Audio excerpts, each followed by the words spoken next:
Well, hi there, and welcome back as we continue in our journey through the life of David. And in particular, we're asking the question, what was it about David that made David a man after God's own heart? And today we're looking in 1 Samuel chapter 20, looking at the life of David. And we're taking a look at Jonathan, son of Saul, and David and their friendship. And what we're realizing is that everybody needs a friend like Jonathan in their life. They need a Jonathan-like friend. Two old fellows were walking along the shoreline of a lake when a frog came hopping up to them. Creaking with age, one of the old-timers slowly bent down and scooped up the frog in his hands. As he stood there gazing at the frog, fascinated by its ugliness, the frog croaked, "Hey, mister, I'm not really a frog. If you kiss me, I'll turn into a beautiful princess who will do anything your heart desires." Startled, the old man slipped the frog into his pocket and headed on down the shoreline. For the longest time, he and his friend trudged along in silence. "Well," his buddy finally blurted out, "you gonna kiss it?" "Nah, I guess not," the first codger replied. "At my age, I think I'll have more fun with a talking frog." We all need someone who will walk through the shores of life with us, talking frog or not. Someone to care for you in the difficult and the bizarre times that we all live in. But where do we find someone like that, and how do we find someone like that? This morning I want us to look into the life of David and dig into David's friendship with Jonathan, because God uses Jonathan to keep David alive and kicking, and he becomes a tremendous support for David. And what can we glean this morning from their friendship? Let's dive into our passage this morning. Now David fled from Noath and Ramah and found Jonathan. "What have I done?" he exclaimed. So Jonathan made a solemn pact with David, saying, "May the Lord destroy all your enemies." And Jonathan made David reaffirm his vow of friendship again, for Jonathan loved David as he loved himself. Then Jonathan said, "Tomorrow we celebrate the new moon festival. You will be missed when your place at the table is empty. The day after tomorrow, toward the evening, go to the place where you hid before and wait there by the stone pile. I will come out and shoot 3 arrows to the side of the stone pile as though I were shooting at a target. Then I will send a boy to bring the arrows back. If you hear me tell him, 'They're on this side,' then you'll know as surely as the Lord lives that all is well and there is no trouble. But if I tell him, 'Go farther, the arrows are still ahead of you,' then it will mean that you must leave immediately, for the Lord is sending you away, and the Lord make us keep our promises to each other, for he has witnessed them." And so David hid himself in the field, and when the new moon festival began, the king sat down to eat. He sat in his usual place against the wall, with Jonathan sitting opposite him and Abner beside him, but David's place was empty. Saul didn't say anything about it that day, for he said to himself, "Something must have made David ceremonially unclean." But when David's place was empty again the next day, Saul asked Jonathan, "Why hasn't the son of Jesse been here for the meal either yesterday or today?" Jonathan replied, "David earnestly asked me if he could go to Bethlehem," he said. "Please let me go, for we are having a family sacrifice. My brother demanded that I be there, so please let me get away to see my brothers. That is why he isn't here at the king's table." Saul boiled with rage at Jonathan. "You stupid son of a whore," he swore at him. Yes, that's in the Bible. "Do you think that I don't know that you want him to be king in your place, shaming yourself and your mother? As long as that son of Jesse is alive, you'll never be king. Now go and get him so I can kill him." "But why should he be put to death?" Jonathan asked his father. "What has he done?" Then Saul hurled a spear at Jonathan, intending to kill him. So at last Jonathan realized that his father was really determined to kill David. All right, let's dive into this a little bit. So David comes back to Jonathan and tells Jonathan, the king's son, "Your dad's trying to kill me. What have I done to anger your dad? Your dad's trying to kill me." And Jonathan says, "That's not true. My dad's not trying to kill you. If my dad was trying to kill you, he'd have told me. My dad tells me everything. It's just not true." Which brings me to my first point. Jonathan-esque friends can stay in it, can stay with the friendship, can stay in the relationship, and can be a bridge in the relationship, even when they believe the exact opposite that you believe. In this case, David knows for certain. The attempt has been tried on a couple of occasions now for Saul to take David's life. This isn't a rumor anymore. This isn't something he's heard. David knows firsthand that Saul is trying to kill him. And Jonathan is wearing rose-colored glasses. He can't believe that his father would do something like that. And he can't believe that his father wouldn't trust him enough to at least tell him anyway. And so they decide to come up with a plan. But having a friend in your life that's willing to speak the truth to you, especially when it's a hard truth, is really critical. We need those people in our lives, and sometimes they can make us uncomfortable because none of us like to be confronted with anything, especially if we're confronted with the truth and it's an ugly truth for us. But we need people in our lives that will ask us the tough questions, that will keep us accountable in the hard things. John Ortberg says, imagine picking your car up from the shop after a routine tune-up, and the technician says, this car is in great shape. Clearly you have an automotive genius to take great care of your car. Later that day, your brakes don't work. You find out you were out of brake fluid and you could have died. You go back to the shop and you say, why didn't you tell me? The technician replies, well, I didn't want you to feel bad. Plus, to be honest, I was afraid you might get upset with me. I want this to be a safe place where you feel loved and accepted. You'd be furious. You'd say, I didn't come here for a little fantasy-based ego boost. When it comes to my car, I want the truth. Or imagine going to the doctor's office for a checkup. The doctor says to you, you're a magnificent physical specimen. You have the body of an Olympian. You are to be congratulated. Later that day, while climbing the stairs, your heart gives out. You find out later your arteries were so clogged that you were like one jelly donut away from the Grim Reaper. You go back to the doctor and say, why didn't you tell me? The doctor says, well, I knew your body is in worse shape than the Pillsbury Doughboy, but if I tell people stuff like that, they get offended. It's bad for business. They don't come back. I want this to be a safe place where you feel loved and accepted. You'd be furious. You'd say to the doctor, when it comes to my body, I want the truth. Obviously, says Ortberg, when something matters to us, we don't want illusory comfort based on pain avoidance. We want the truth. And it takes courage to tell a friend an unpleasant truth. Yet David and Jonathan essentially do just that, vowing to get to the bottom of the situation and find out the uncomfortable truth. In this case, for Jonathan, that he can't believe his father would do that, and it skewers his perspective. And we need this in our life because none of us can see perfectly. None of us see perfectly well. We need a good friend that's willing to challenge us with the truth of the situation, even if it upsets us. Even if it upsets us. Now, I'm not talking about the joy that some people find in just upsetting other people. Some people just like upsetting the apple cart, and they kind of thrive in the chaos and anarchy that it creates. I'm not talking about that. I'm talking about someone who suffers when you suffer and rejoices when you rejoice. Someone who's willing to walk through the fire with you. Who's willing to go through life with you. David is convinced that Saul is keeping his plans from Jonathan, and Jonathan thinks David is overreacting. But they come up with a plan. David's going to hide, and Jonathan's going to cover for him at the dinner, at the feast. And depending on how Saul reacts, that will tell him whether or not David is right and Saul's out to get him, or whether Jonathan's right and David's just imagining things. Do you feel the intrigue? But notice something that here, Jonathan-esque friends are quick to want to help and feel frustrated when they feel their hands are tied.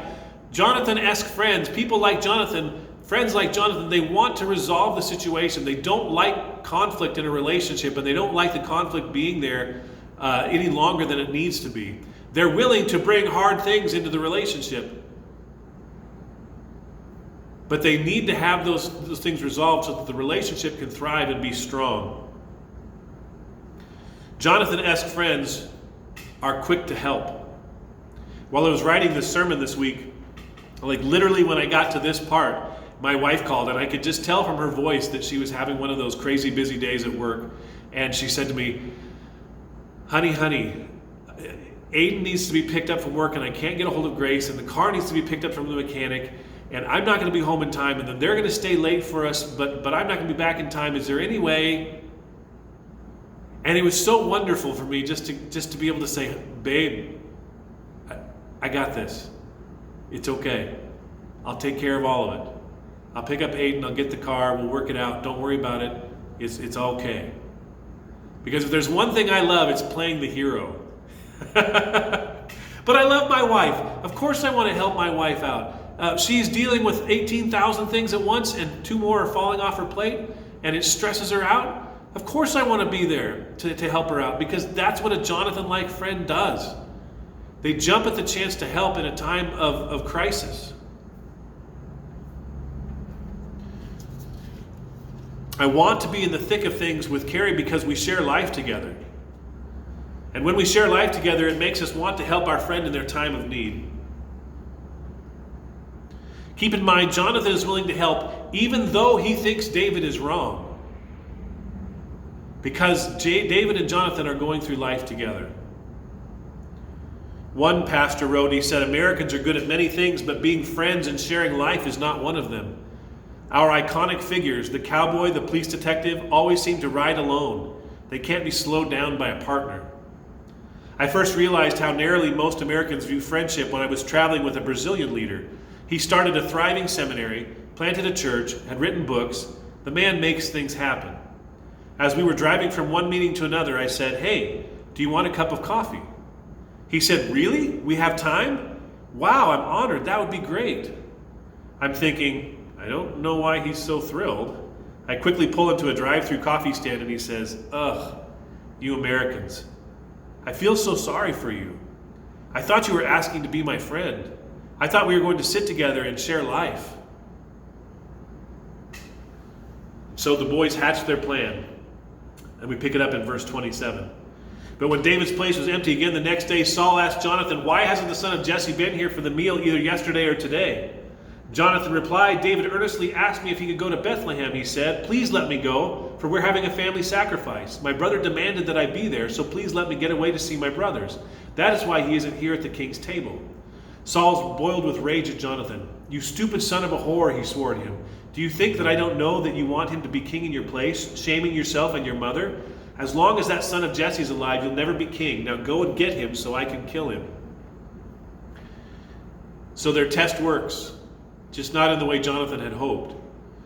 The truth is revealed, and Jonathan realizes that Saul is really adamant to kill David.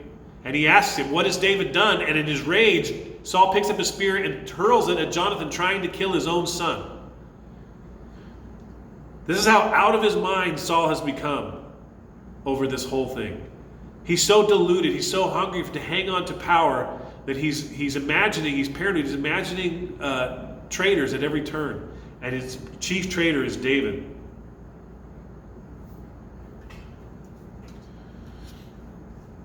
So Jonathan works out a code with the arrows when he's out target shooting that lets David know that what's really going on, and David flees. But not before the two swear lasting loyalty to each other. My third point is that Jonathan accepts that he was wrong and vows to make it right, pledging loyalty to each other. He recognizes he's wrong and that the relationship is more important than anything else. And he pledges to do right by David, to be loyal to him. And David's going to need loyal friends because he's not going to have a lot of friends when he's on the run. Edinburgh, Scotland is famous for a story of a dog and his owner that expressed devotion and tenacity in equal measure. The story began in 1850 when John Gray came to the city to be a gardener. Unable to find work, he joined the police force as a night watchman.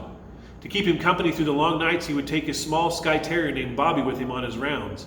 They became part of the living landscape of the city night after night for years. John later contracted tuberculosis and died in the winter of 1858. He was buried in Greyfriars Kirkyard. What happened next became legend in the city. Bobby, the Skye Terrier, would not leave his master's grave. Except for accepting midday meals from the kind people in the area, Bobby stayed there day and night with his master. The caretaker tried on many occasions to evict the dog, but to no avail. Finally, he provided the little dog with a shelter by the grave.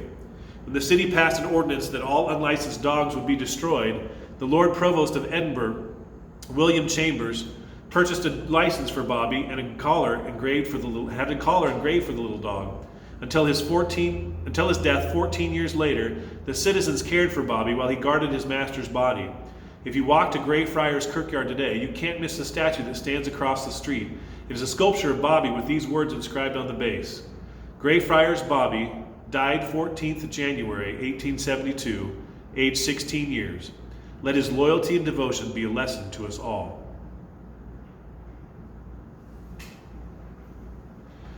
Oh, to have that kind of devotion and that kind of loyalty from our friends, and to be the kind of friend that has that kind of loyalty and devotion. So how do we find friends like Jonathan? What have we learned from Jonathan?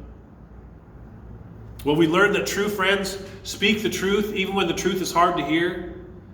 We've learned that they're eager to help you when the chips are down. And we've learned that they're loyal, putting a high premium on their relationship even when you're not seeing eye to eye. Loyalty comes first. So how do we find friends like Jonathan? Because let's be honest, the older that we get, the harder it is to make genuine new friendships.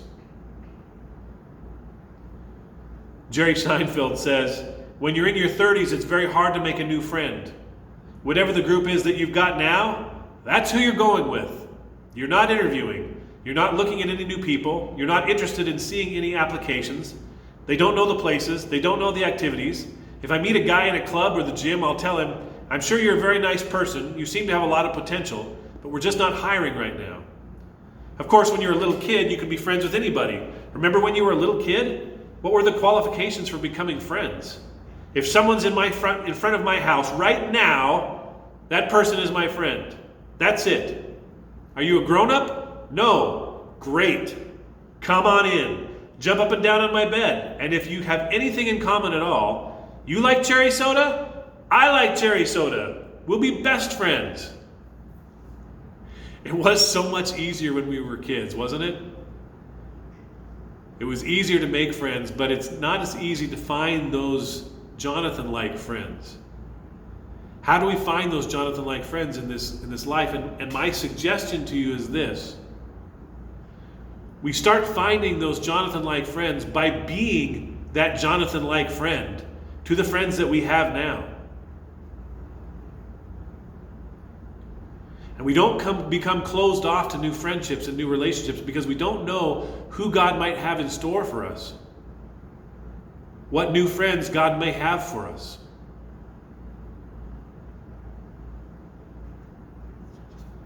What we have to avoid is the nursing home mentality. I call it the nursing home mentality because my grandmother, who's been in nursing home now for almost 10 years, has told me basically as much. She said, what's the point in making new friends? She's almost 102 years old. What's the point in making new friends? They just die. And now she's at the point where making new friends is difficult. And as her hearing is gone and her mind slips more and more.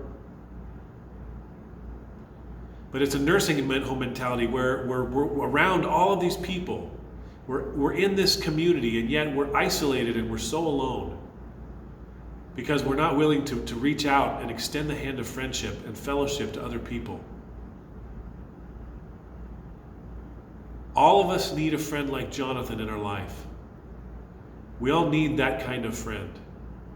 So my challenge to you this morning, my encouragement to you today, is to be that kind of friend to the people that you have in your life right now. And see which one of them are willing to go a little bit deeper, are willing to share life with you, to be known by you and to know you in new and deep ways. All of us need a Jonathan-like friend. Amen? I hope you have a wonderful Lord's Day. God bless you. I love you. Take care.